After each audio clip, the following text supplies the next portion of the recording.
అందరికీ హాయ్ అండి. నిన్న మేము హాస్పిటల్ వెళ్ళాము. అయితే మా అమ్మమ్మకి జాయింట్ నొప్పులు వస్తున్నాయి. కీళ్ళ నొప్పులు, వెన్నుపూస నొప్పి, మెడ నొప్పి అంటే హాస్పిటల్ తీసుకెళ్ళాము. అయితే టెస్టులు చేశారు. అదే ఎక్స్రే తీశారు. ఎక్స్రేలో ఏం రాలేదు, నార్మల్ వచ్చింది. బ్లడ్ టెస్ట్ రాశారు. బ్లడ్ టెస్ట్లో ఏమైందంటే యూరిక్ యాసిడ్ ఎక్కువ ఉందని చెప్పారు. చూడండి, యూరిక్ యాసిడ్ ఇక్కడ కనిపిస్తుంది. 2.6 నుంచి 6 బిలో ఉండాలంట, కానీ 9.3 ఉంది తనకి. చాలా ఎక్కువ ఉంది.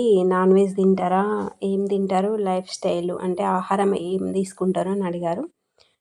నాన్ వెజ్, వెజ్ అన్నీ తింటారు అని చెప్పాము. అయితే నాన్ వెజ్ అంటే ప్రోటీన్, పప్పులలో కూడా ప్రోటీన్ ఉంటుంది కదా, ఎక్కువ ప్రోటీన్ తీసుకుంటే యూరిక్ యాసిడ్ ఎక్కువ వస్తుందంట.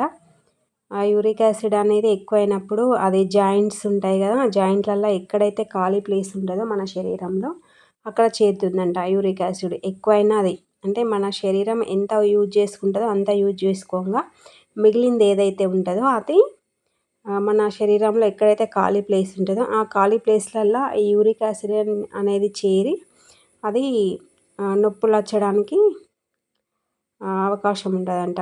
అందుకని చెప్పి నాన్ వెజ్ అసలు తినకూడదు అని చెప్పిండ్రు. ప్రోటీన్స్ అంటే ప్రోటీన్స్ ఎక్కువ ఉండే పదార్థాలు కూడా ఎక్కువ తినకూడదు అని చెప్పారు. కాయలు, పళ్ళు, ఆకుకూరలు ఎక్కువ తినాలని చెప్పారు.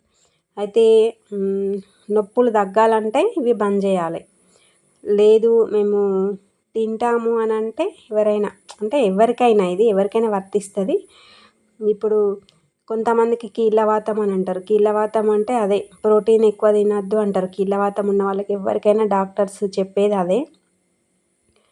వాతాలలో చాలా రకాలు, 40 రకాలు ఉన్నాయంట. 40 కంటే ఎక్కువ రకాలు ఉన్నాయంట.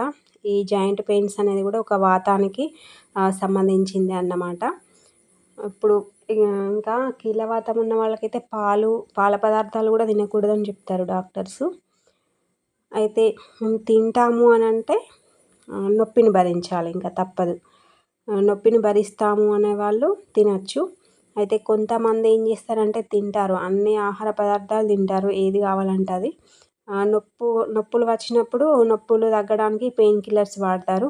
దానివల్ల మళ్ళీ సైడ్ ఎఫెక్ట్ వస్తుంది. ఇది అందరికీ తెలిసిన విషయమే.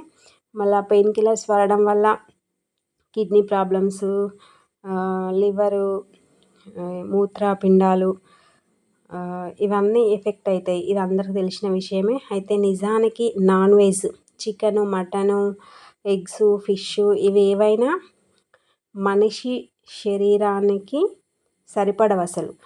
వీటిని తినడానికి మనిషి శరీరం తయారు చేయబడలేదు.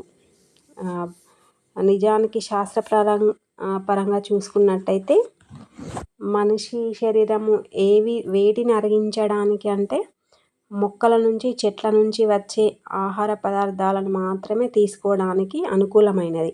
ఇప్పుడు పెట్రోల్తో నడిచే వాహనాలకి డీజిల్ పోసినా, డీజిల్తో నడిచే వాహనాలకు పెట్రోల్ పోసినా అవేమవుతుంది, ఆ ఇంజన్ పాడైపోతుంది. అదేవిధంగా మనిషి కూడా గంతే. చెట్ల నుంచి, మొక్కల నుంచి వచ్చే ఆహార పదార్థాలు తింటే మంచిగా పనిచేస్తుంది మనిషి శరీరం, మనిషిలో ఉన్న మెషిన్. ఎప్పుడైతే మనము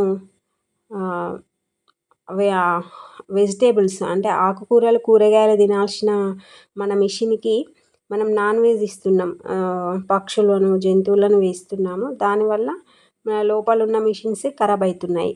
ఇది అందరికి తెలిసిన విషయమే. కానీ అసలు జంతువుల నుండి వచ్చేది ఏది తినడానికి అనుకూలం కాదు ఈ మానవ శరీరము. పాలు, పెరుగు తినడానికి కూడా అర్హత లేదు మానవ శరీరానికి నిజానికి. ఇది చాలామందికి తెలుసు. ఆకుకూరలు, కూరగాయలు మాత్రమే అరిగించుకునే శక్తి ఉంటుంది. Thank you so much.